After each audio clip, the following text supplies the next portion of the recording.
milhas e milhas de rocha estéril. O Afeganistão é um labirinto de montanhas intransponíveis, desertos secos e aldeias onde o tempo parou. No quadro, casas de barro e caminhos de terra batida. O cenário parece imóvel há séculos, mas essa calmaria visual escondia o perigo. Historicamente, aquelas montanhas serviam como cemitério para impérios invasores. Milhares de sonhos de conquista acabaram ali. 11 de setembro de 2001. As torres caíram em Nova York. A resposta de Washington foi imediata.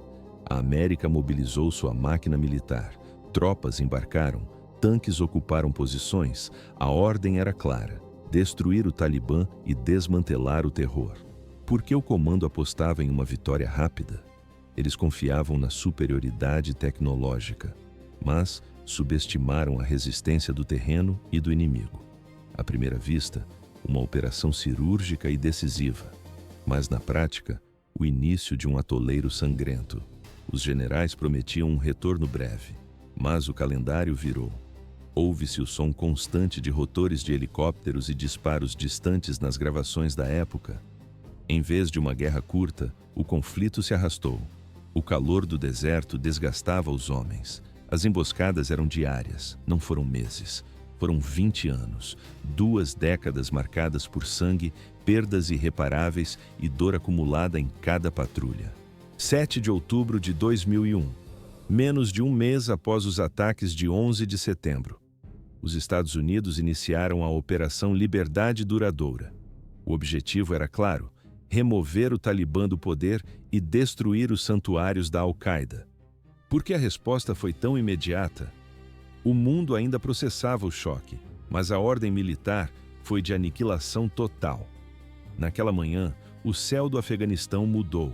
O som de caças americanos, bombardeiros e mísseis de cruzeiro preencheu o ar.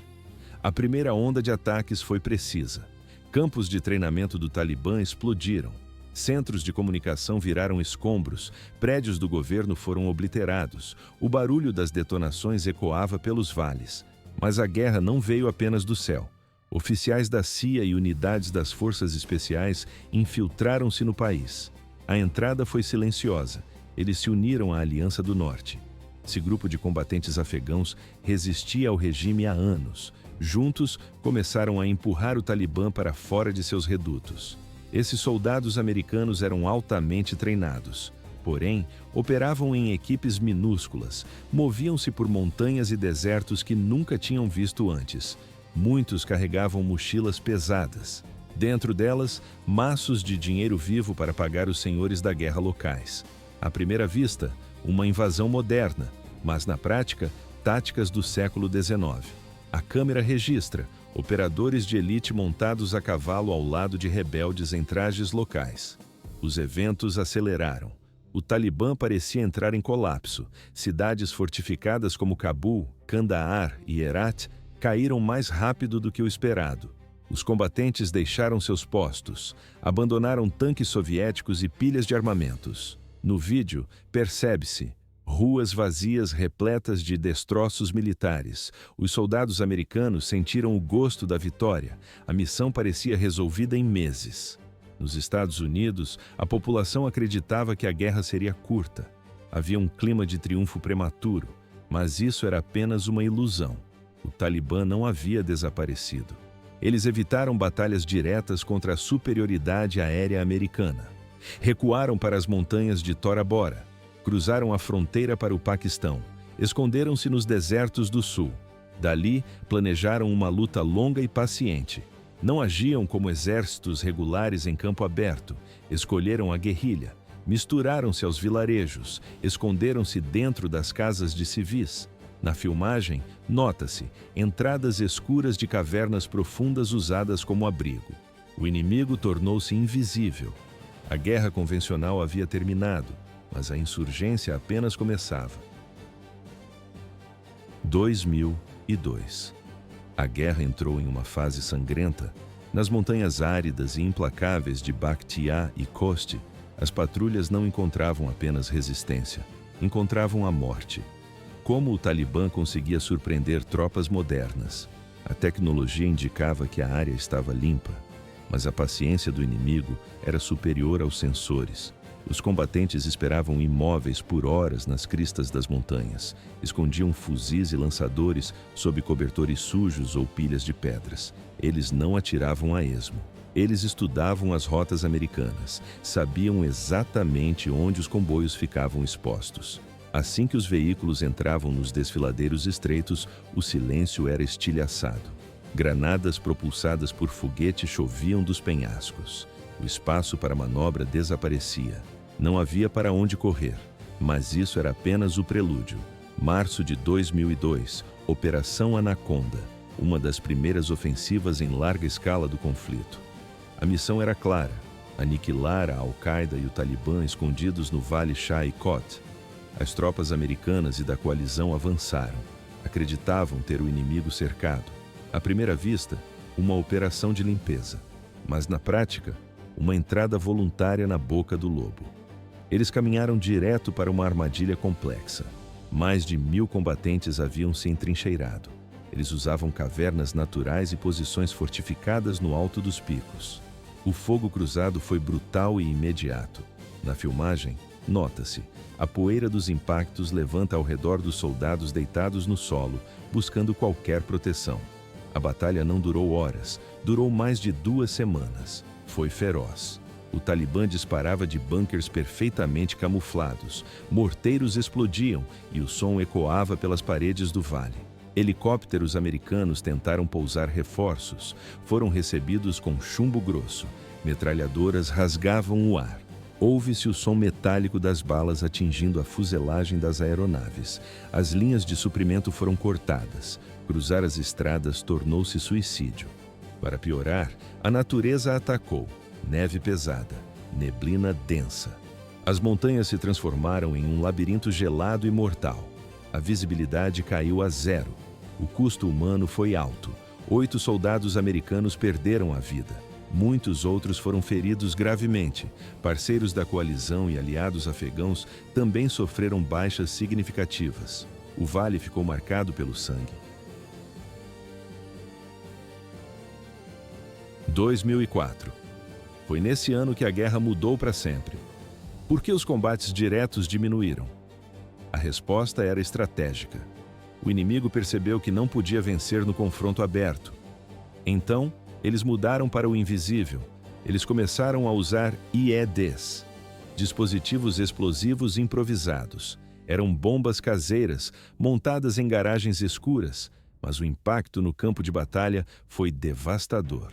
Com pouco dinheiro e suprimentos básicos, combatentes do Talibã criaram armas capazes de parar os exércitos mais poderosos do planeta. Na câmera, a paisagem parece vazia e silenciosa, mas o perigo estava sob a terra. Eles enterravam as cargas sob as estradas poeirentas do Afeganistão, escondiam explosivos em pilhas comuns de pedras, camuflavam as bombas dentro de recipientes plásticos, latas de combustível amassadas ou até dentro de carcaças de animais mortos na beira da estrada. Fios quase invisíveis corriam pelo subsolo. Eles levavam a um detonador manual, controlado por um homem observando de uma encosta distante. Ou o mecanismo era ainda mais simples, uma placa de pressão. Um pneu no lugar errado bastava para fechar o circuito. Mas isso era apenas o começo do terror. Os soldados dirigiam sem qualquer aviso prévio. Num momento, estavam conversando, rindo, ajustando o equipamento. No segundo seguinte, uma explosão rasgava o veículo ao meio. Ouve-se apenas o estrondo seco, seguido pelo som de metal retorcido caindo no asfalto. Fogo e poeira cobriam tudo. As províncias de Kandahar e Helmand tornaram-se as mais mortais. Consideradas o coração do Talibã, essas áreas eram zonas de abate. Comboios que se moviam por aldeias ou rodovias abertas eram atingidos quase diariamente. Não havia rota segura. À primeira vista, o Humvee parecia um veículo militar robusto, mas na prática era uma armadilha de metal leve. Esses veículos, usados nos primeiros anos da guerra, foram construídos para velocidade, não para sobrevivência extrema. O fundo plano e a blindagem fina não ofereciam proteção contra explosões vindas de baixo. Quando um IED detonava, os estilhaços atravessavam o chão como se fosse papelão. O metal cortava as pernas e o torso de todos lá dentro. O Pentágono percebeu o perigo iminente. A resposta precisava ser rápida. Introduziram veículos mais pesados, conhecidos como ME-RAPs, veículos resistentes a minas e protegidos contra emboscadas. O design era puramente funcional. Cascos em forma de V desviavam a força da explosão para as laterais, longe da tripulação. Essa engenharia salvou inúmeras vidas, mas a tecnologia tinha limites. Nem mesmo os MRAPs podiam garantir segurança total. Algumas bombas eram construídas com cargas tão grandes que desafiavam a física do veículo. A explosão podia virar o blindado de cabeça para baixo. A câmera registra o veículo maciço tombado na estrada. Soldados ficavam presos nas ferragens enquanto as chamas se espalhavam pelo compartimento. O peso que deveria proteger tornava-se uma jaula. O medo tornou-se constante. Soldados descreviam o terror psicológico de dirigir por uma estrada onde qualquer detalhe podia ser o fim. Cada pedra, cada monte de terra revirada. Até mesmo um saco plástico voando ao vento poderia esconder uma carga mortal. Alguns chamavam isso de morte por acaso. Nenhum treinamento podia prepará-los para a aleatoriedade absoluta. A guerra havia se tornado uma loteria. 2006. Foi nesse ano que o terror no Afeganistão mudou de patamar. Por que a insurgência se tornou tão letal de repente? As táticas antigas não funcionavam mais. A resposta veio importada diretamente dos campos de batalha do Iraque, o homem-bomba. Era uma arma que nenhuma blindagem ou treinamento militar conseguia deter completamente. Dependia apenas de um fanático disposto a morrer para matar. Carros comuns eram transformados em mísseis sobre rodas, abarrotados de explosivos. Os motoristas não apenas dirigiam, eles aceleravam fundo contra os comboios americanos. O impacto do metal era violento, mas era apenas o prelúdio. Segundos depois, a detonação varria a estrada. A onda de choque estilhaçava os veículos blindados e lançava destroços em chamas por dezenas de metros. Ouve-se o som ensurdecedor da explosão, seguido pelo silêncio e o cheiro acre de combustível queimado. Mas isso era apenas o começo. Motocicletas tornaram-se ferramentas ainda mais perigosas. Eram pequenas, ágeis e letais. Elas costuravam o trânsito pesado e driblavam as barreiras de concreto. No vídeo de segurança, nota-se: o piloto se aproxima do posto de controle sem reduzir a velocidade. Em um instante, tudo desaparece em uma nuvem de fumaça e fogo. O terror também desceu dos veículos e caminhou entre o povo. Homens vestiam-se como civis comuns, mas traziam coletes explosivos sob as roupas. Eles entravam em mercados lotados e se misturavam à multidão. À primeira vista, uma cena cotidiana de comércio. Mas, na prática, um massacre cronometrado. Eles esperavam um momento de maior aglomeração. A explosão rasgava corpos indiscriminadamente. Essa nova onda de ataques forçou os soldados americanos a viverem em estado de alerta máximo. A desconfiança tornou-se a única lei. Cada rosto desconhecido virou uma pergunta de vida ou morte. Um homem carregando lenha nas costas podia ser apenas um camponês voltando para casa, ou podia esconder cargas explosivas prontas para detonar. Uma criança correndo em direção à patrulha podia estar apenas pedindo doces, ou podia ter sido enviada como uma distração calculada antes do ataque principal. Não havia mais linha clara entre amigo e inimigo. O Talibã refinou a crueldade com o uso de escudos humanos. Eles se escondiam dentro de vilarejos densamente povoados, disparavam fuzis e morteiros de dentro de casas ocupadas. A câmera registra insurgentes posicionados em janelas, enquanto mulheres e crianças se encolhem nos cantos do mesmo cômodo. Eles sabiam exatamente como o inimigo pensava. Sabiam que os soldados hesitariam em revidar se houvesse civis na linha de tiro. Não se tratava apenas de sobrevivência, era uma tática para transformar a compaixão ocidental em uma fraqueza militar. Muitos soldados relataram o peso psicológico desses confrontos. Eles precisavam tomar decisões em frações de segundo. Um disparo errado poderia matar inocentes e destruir a missão, mas a hesitação cobrava um preço alto. 13 de julho de 2008. A data ficou marcada pelo sangue no Vale de Wanat. Por que o comando escolheu aquele local? O objetivo tático era bloquear as rotas de suprimentos do Talibã vindas do Paquistão, mas a geografia do lugar trabalhava a favor do inimigo. Semanas antes, um grupo de soldados americanos ocupou o pequeno vilarejo na província do Nuristão. Era uma região remota e isolada. Colinas íngremes cercavam a posição como as paredes de um estádio. Árvores densas cobriam as encostas e escondiam qualquer movimento. Desde o primeiro dia, a tropa sabia que estava exposta. No mapa, nota-se o problema. A base ficava no fundo, enquanto as ameaças dominavam o topo. Pouco antes do amanhecer, o silêncio do vale foi quebrado. Não houve aviso. 200 combatentes do Talibã iniciaram um ataque coordenado e massivo. Eles surgiram das linhas de cumeada ao redor. O fogo vinha de cima para baixo. Metralhadoras, morteiros e granadas de propulsão por foguete atingiam o centro do posto.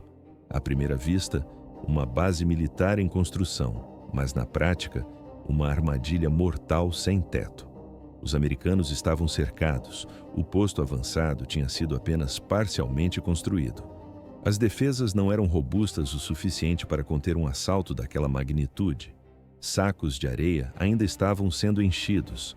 Barreiras de concreto não existiam. A luta tornou-se intensa e caótica. Ouve-se nas gravações de rádio gritos de comando misturados com o estrondo contínuo de explosões. Os soldados usavam todo o arsenal disponível para empurrar os atacantes de volta.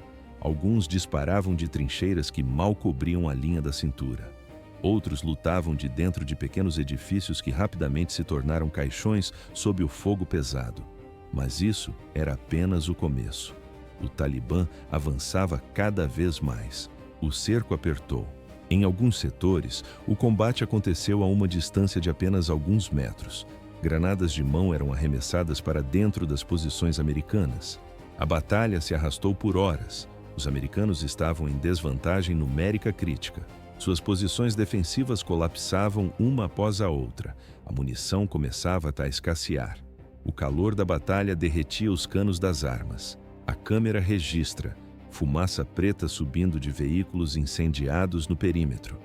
Quando os reforços finalmente chegaram de helicóptero, o dano já era irreversível. O cenário era de destruição total. 9 soldados americanos estavam mortos, 27 estavam feridos. Alguns homens foram mortos a queima-roupa. Eles tentaram defender suas posições até o último segundo, até o último cartucho. Não recuaram. Foi um dos ataques mais letais contra as forças americanas durante toda a guerra. A operação mostrou uma realidade dura. O Talibã tinha capacidade para levar o combate diretamente para dentro das bases americanas. O vale voltou ao silêncio.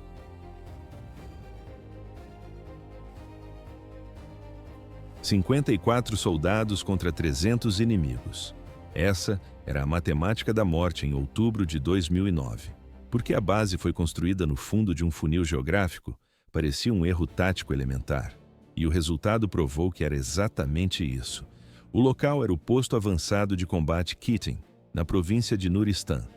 A topografia jogava contra os americanos, à primeira vista, uma posição de controle regional, mas na prática, uma armadilha esperando para ser acionada. Os soldados viviam sob a sombra das montanhas íngremes. Eles olhavam para cima e sabiam. O inimigo teria a vantagem da altura. A tensão era diária. Na manhã de 3 de outubro, o pesadelo se concretizou. O ataque foi coordenado e massivo.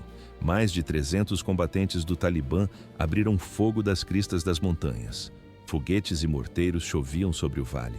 O impacto sacudia o chão de concreto.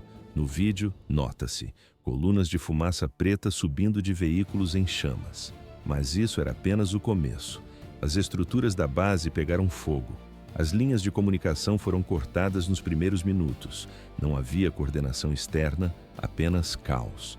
Os defensores não tinham tempo para reagir ou respirar.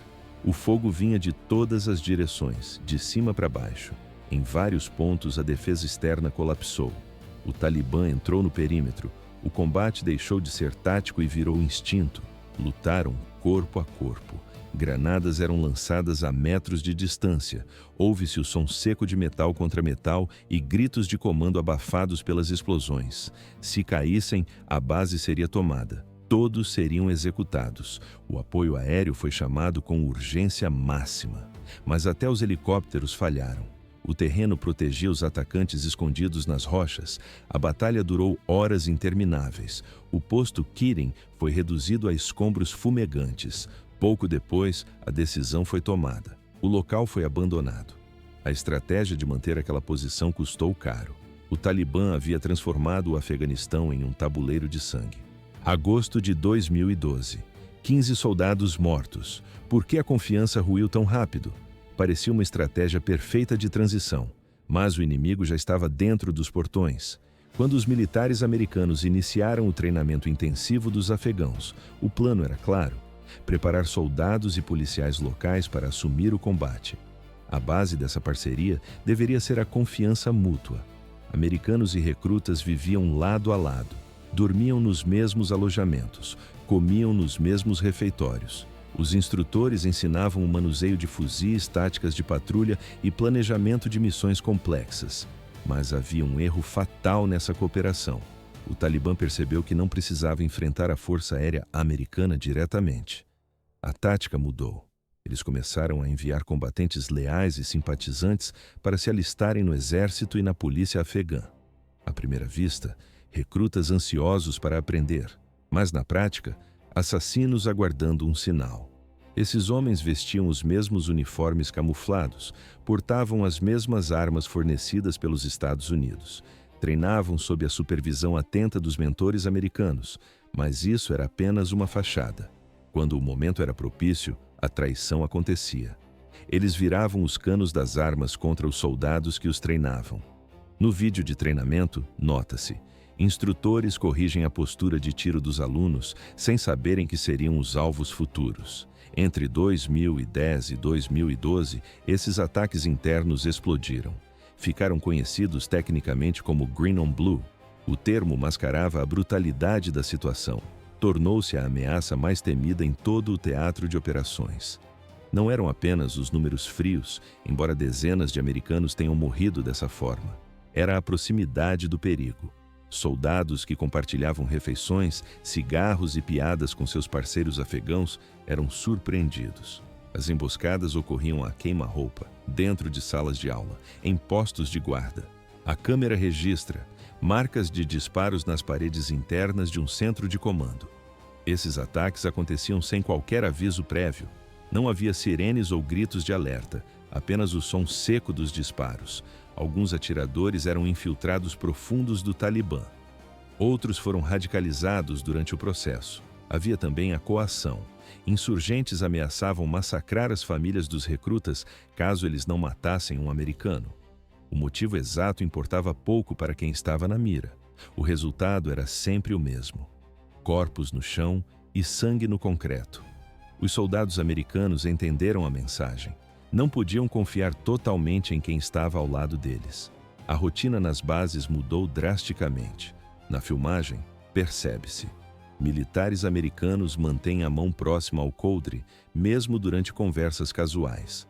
Eles passaram a carregar o armamento o tempo todo: fuzis carregados no refeitório, pistolas prontas na área de lazer. Dormiam com a arma ao alcance da mão, dentro de bases que deveriam ser seguras. As reuniões entre oficiais americanos e afegãos ficaram pesadas. O silêncio era quebrado apenas por instruções táticas. Ninguém ousava baixar a guarda. A aliança foi ferida de morte. 38 vidas apagadas em um instante. Era para ser uma extração rápida na província de Wardak, no Afeganistão. O helicóptero Chinook voava abaixo na escuridão total. A missão era dar suporte a tropas encurraladas em um tiroteio no solo. As hélices cortavam o ar pesado da noite, mas o inimigo estava posicionado nas encostas. Como uma única granada derrubou um gigante blindado? Não houve aviso no radar. Um combatente do Talibã disparou um RPG a queima-roupa. O projétil atingiu a fuselagem traseira. Ouve-se o som da explosão abafando os motores. O Chinook perdeu a estabilidade e girou violentamente. Segundos depois, colidiu com o solo rochoso. O fogo consumiu a aeronave imediatamente. A lista de passageiros era um segredo de Estado. 30 americanos, 7 comandos afegãos, um intérprete civil. Mas o detalhe mais cruel estava na unidade de origem. 22 eram Navy SEALs. Muitos integravam o lendário SEAL Team 6, os mesmos operadores que planejaram e executaram a morte de Osama Bin Laden apenas 3 meses antes. À primeira vista, um acidente de combate, mas na prática, o dia mais sangrento para as forças americanas em toda a guerra. O Talibã não perdeu tempo. Eles transformaram a tragédia em triunfo midiático. A câmera registra militantes caminhando sobre os destroços retorcidos de metal queimado. Eles queriam provar um ponto: ninguém era intocável, nem mesmo a tropa de elite que eliminou o líder da Al-Qaeda. Mas isso era apenas o começo do impacto psicológico. A notícia atravessou o oceano como um choque elétrico. Bases militares nos Estados Unidos entraram em luto silencioso. Famílias receberam a visita temida dos oficiais uniformizados na porta de casa. Não eram apenas soldados comuns, eram vistos como os guerreiros mais fortes da América. A vulnerabilidade desses homens assustou a nação. Após uma década de conflito, a pergunta ecoava nos noticiários e nas ruas: por que tantos soldados ainda morriam? A resposta estava nas cinzas do Vale de Wardak. 30 mil soldados extras.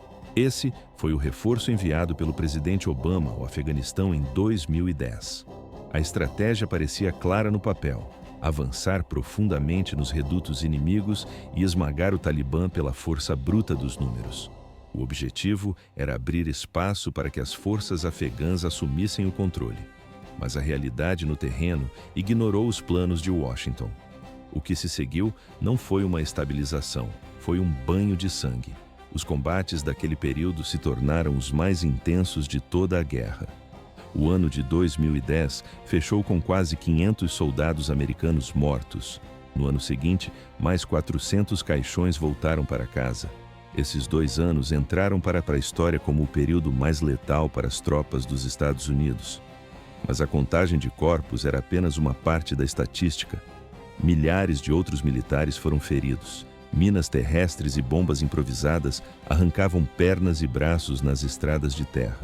O aumento das tropas gerou mais batalhas, mas não a vitória limpa que os líderes haviam prometido nos discursos. Por que o território nunca ficava seguro? Parecia uma questão de lógica militar simples. Mas a geografia e a tática do inimigo anulavam a força bruta. As patrulhas americanas capturavam áreas durante o dia, sob o sol escaldante. Mas à noite, quando os blindados recuavam, o Talibã retornava das sombras. Os soldados estavam exaustos, patrulhavam estradas repletas de explosivos ocultos. Sabiam que cada passo na poeira poderia ser o último. A sensação era de repetição, como se lutassem as mesmas batalhas, nos mesmos vilarejos, sem nunca avançar. Em 2012, a frustração nas barracas era palpável. Eles se perguntavam se todo aquele sacrifício fazia alguma diferença real. O inimigo parecia infinito. Cada ganho tático era frágil e temporário. Mas isso era apenas o começo do ciclo de retirada. Em 2013, os Estados Unidos começaram a puxar as tropas de volta. Bases fortificadas e pequenos postos avançados, antes ocupados por americanos, foram entregues ao exército e à polícia afegã. À primeira vista, parecia um progresso institucional, mas na prática era um vácuo de poder imediato. No papel, o Talibã havia sido expulso. No solo, eles nunca foram embora de verdade. Assim que uma área era declarada limpa e os americanos se moviam para o próximo setor, os combatentes inimigos reassumiam suas posições. Para os soldados dos Estados Unidos que permaneceram, a guerra virou um loop infinito. Eles lutavam nos mesmos vales repetidamente. Uma cidade assegurada com pesadas baixas em 2014 poderia estar sob controle total do Talibã apenas alguns meses depois. Ou no ano seguinte. A guerra parecia travada, sem nenhuma linha de chegada visível no horizonte.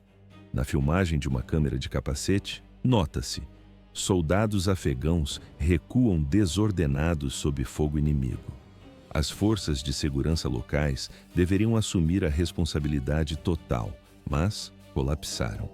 Muitas unidades sofriam com suprimentos precários e treinamento inadequado.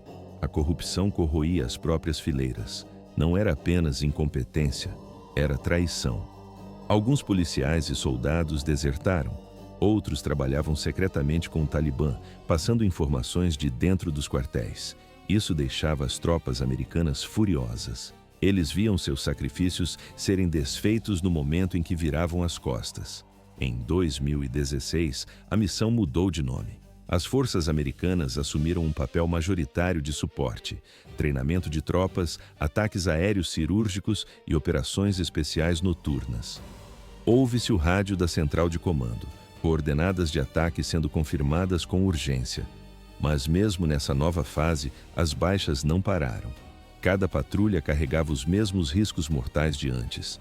Bombas na beira da estrada, emboscadas em desfiladeiros e ataques surpresa continuavam a matar e mutilar, tanto americanos quanto afegãos. A guerra mudou de tática, mas o sangue continuou o mesmo. Verão de 2021. O relógio corria contra a maior superpotência do mundo. Por que a retirada virou fuga? O plano parecia sólido no papel, mas a realidade no solo desintegrou qualquer estratégia militar. 20 anos de guerra chegavam ao fim. Bases americanas eram fechadas às pressas. Equipamentos sensíveis eram destruídos. Documentos viravam cinzas em latões de lixo. Milhares de soldados embarcavam nos cargueiros C-17. A ordem era clara: retirar cidadãos americanos, aliados e famílias afegãs antes que o país colapsasse. O centro de gravidade mudou para um único ponto: o Aeroporto Internacional de Cabul. Na filmagem aérea, nota-se: uma mancha humana cobre todo o perímetro externo dos portões.